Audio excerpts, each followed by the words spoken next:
I don't know about you, but I had no idea that AIPAC was so involved in our political elections. Nor did I know that it is mainly large Republican donors that finances AIPAC. Yeah, this war is educating me on a lot. This is what I posted a couple of weeks ago when it clicked for me what AIPAC is doing. And in doing my own research, the one thing that is profound to me this morning is that AIPAC is Benjamin Netanyahu. Benjamin Netanyahu is AIPAC. The Israeli government is AIPAC.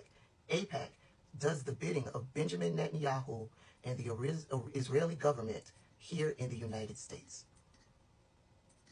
The way that Republicans are beholden to the NRA is the same way that Democrats and Republicans are beholden to AIPAC.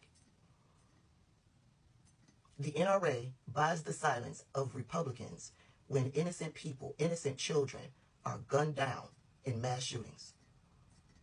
AIPAC buys the silence of both Democrats and Republicans while Israel commits war crimes and is exterminating Palestinians.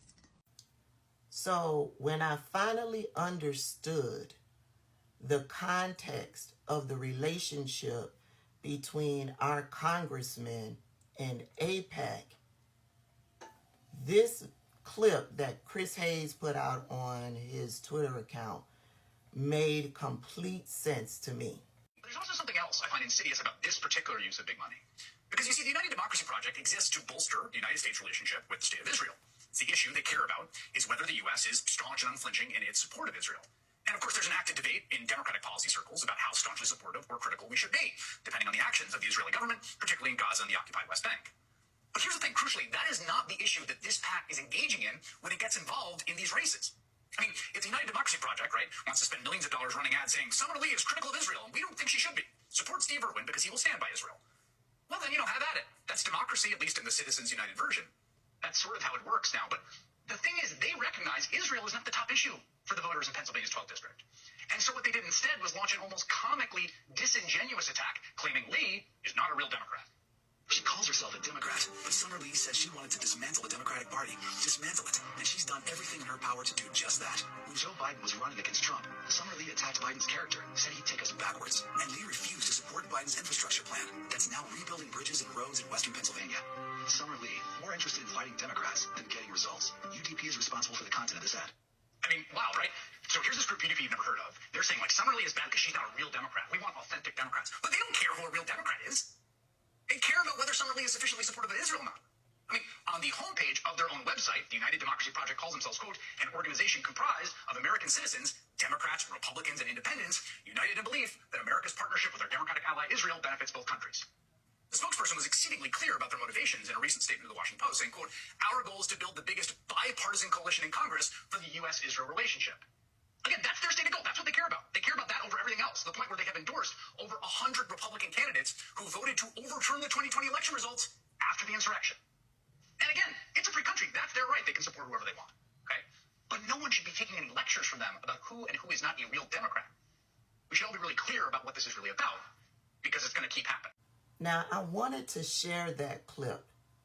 Even though he's talking about the United Democracy Project, you can bet your bottom dollar that AIPAC will be doing the same thing as the United Democracy Project. I will go a step further and say the two are working together. So when you start to see these ads being put out by AIPAC or the United Democracy Project and how they are trying to portray these candidates, pull out your third eye.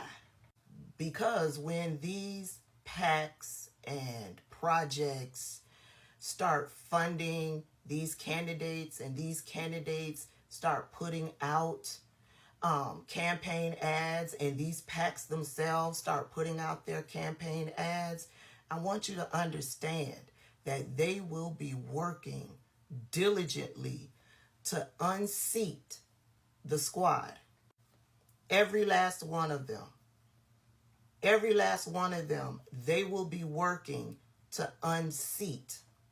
I pulled this bit of information out of that article where it's talking about how AIPAC is announcing that they will spend upwards of $100 million to unseat all 8 members of the squad. And that includes Representative Jamal Bowman, Ilhan Omar, Ayanna Pressley, Summer Lee, Alexandria Ocasio-Cortez, and Rashida Tlaib. And let me remind you, Rashida Tlaib is the only Palestinian American that is serving in Congress. And why do they want to unseat these Democrats? It's because they aren't beholden to AIPAC, right? They have been speaking out and speaking up for a ceasefire. So they want AIPAC, the United Democracy Project. They want to put into place in Congress representatives that will be beholden to Israel, not the United States, Israel. That way, you know, if their representatives were to get into office, they can put in into the budget to send more money to Israel, right? They can put into the budget, they will help Israel to build up Gaza for themselves. And these politicians that they back and get into office will vote to make that happen. I don't want a politician in office that is going to support another country over my country.